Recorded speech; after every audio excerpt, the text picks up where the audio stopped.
Good day, Turks and Caicos. You're tuned into Election Insight, your go-to everything you need to know about elections. I'm your host, Bavette Ingham, and today joining me is Miss Paulette Pratt, our Deputy Supervisor of Election. Welcome, Miss Pratt. Thank you, Miss Ingham. It's always a pleasure to be here with you and our listening audience. Let's get started today. Last week, we spoke about polling locations. How can a voter find their polling locations? So this week we are going to talk about requesting a change in your polling station. Okay, Ms. Pratt, let's start. Can you explain what it means to transfer a polling station and under what situation may a person need to request this?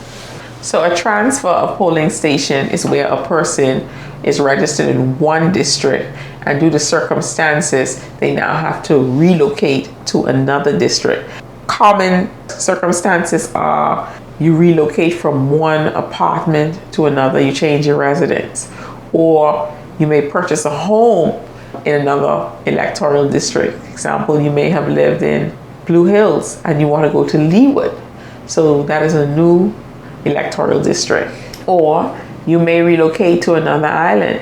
So for instance, you were living in South Caicos and then you relocate to Grand Turk for employment. So now you would have to change your electoral district to one of the electoral districts located in Grand Turk where you now reside.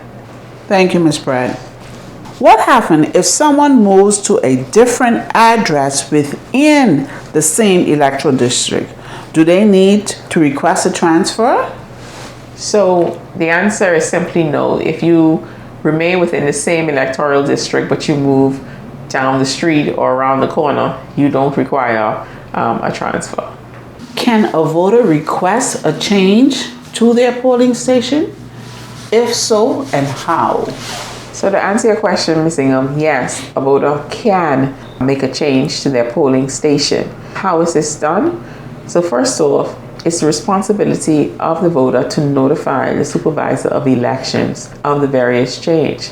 Now, in order for the change to take place, the voter would have to basically reside in one constituency for a period of 6 months or more. So in order for the change to occur, they would have to come and visit one of our offices either here in Providenciales or Grand Turk. And they would have to complete a transfer form and make that change. Also, they would have to include with that transfer form proof of change of address, which would either be an electricity bill supported by a letter from their landlord or an affidavit to initiate the change. So, Ms. Pratt, you're saying that in order for that voter to come in and make that change, that voter must be living in that new area for 6 months or more, correct? Yes, they have to be there for 6 months or more. So if the individual is there for less than that time, they really don't have to make that change. It's not required of them to make the change. So in order to make the change, first off, let's just go back. The change must be made before December 31st of that year. Within the 6 month period, it has to be done before December 31st. If they fail to make that change, they will then remain on the voters register in that electoral district until they have notified the supervisor of election that they have changed their electoral district and filled out the requisite forms. Now, this is a tricky question here, Ms. Pratt. What if that person did not make that change before December 31st, but then receive a call from your office stating an objection has been brought up on them?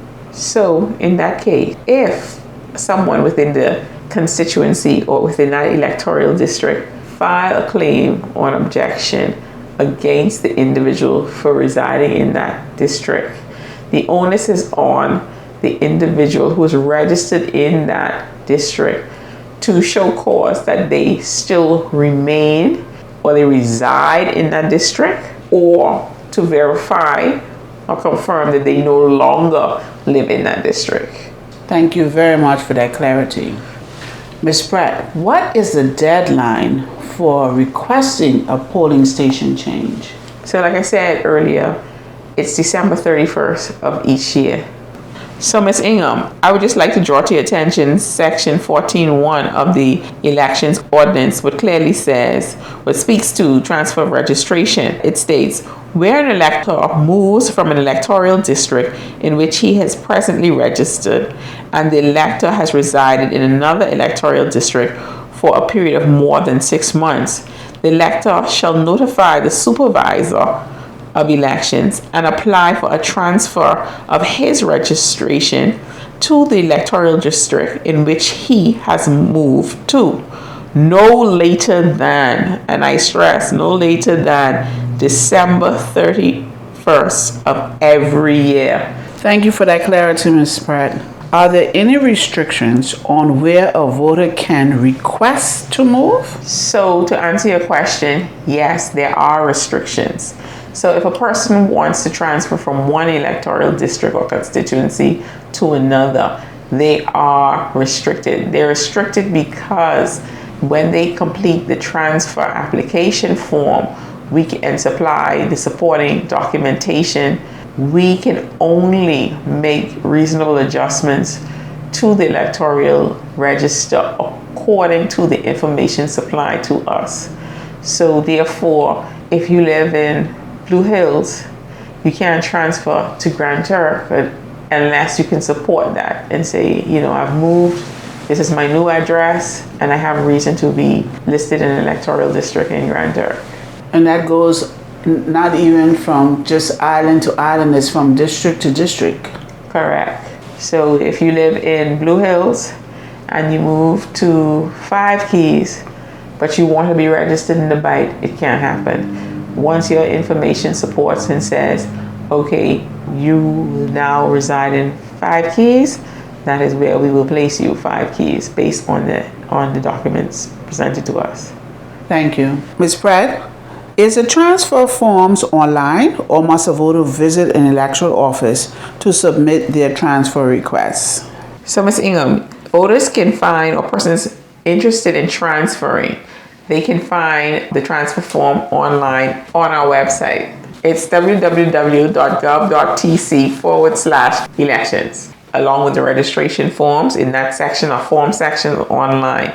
Once they've completed the form, they can actually submit the completed form with the supporting documentations to elections, DEPT@gov.tc, which is our general email, and they can hand it in that way.